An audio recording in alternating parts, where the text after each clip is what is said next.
Hi, welcome to another episode of Science Made Simple. I'm Firhad and I'm a science specialist here at the Pique Lab.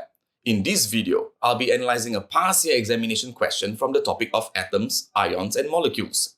I've placed the question in a handout and you may download it for free by clicking on the link in the description box below. So let's begin.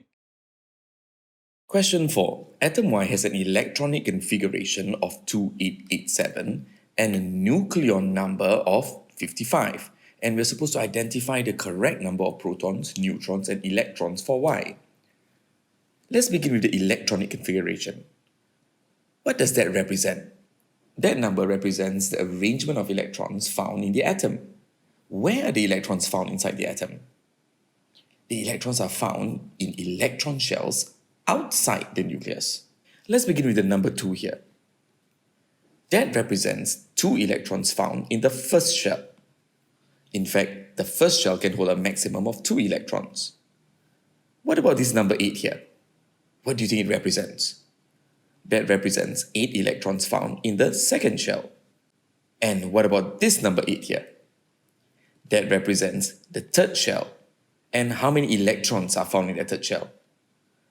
There are 8 electrons found in the third shell. And finally, the number 7. What do you think it represents?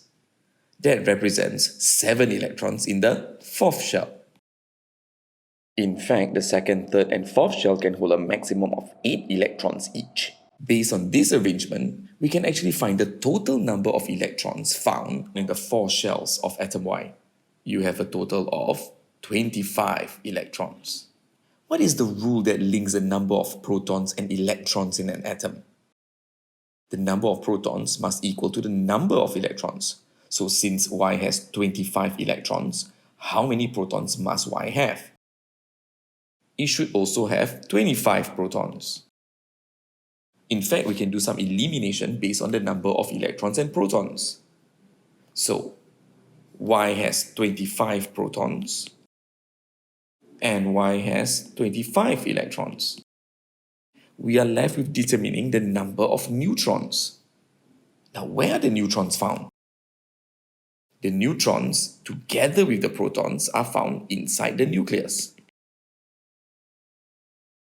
The total number of protons and neutrons inside the nucleus gives us the nucleon number, also known as the mass number, which is the sum of the protons and neutrons inside the nucleus. And since we're given the nucleon or mass number of atom Y as 55, we can actually determine the number of neutrons that Y have. All we have to do is to deduct the 25 protons found inside the nucleus of Y, and how many neutrons will that give us? That will give us 30 neutrons found inside the nucleus. Since we have calculated that Y has 30 neutrons, that gives our answer as option 2. Thank you for watching and I hope you enjoyed this video. If you found this video useful, do give us a thumbs up. If you want to check out the other videos, click on the link on the right hand side. Last but not least, don't forget to subscribe to our channel for more interesting videos. Thank you and I see you next time. Bye!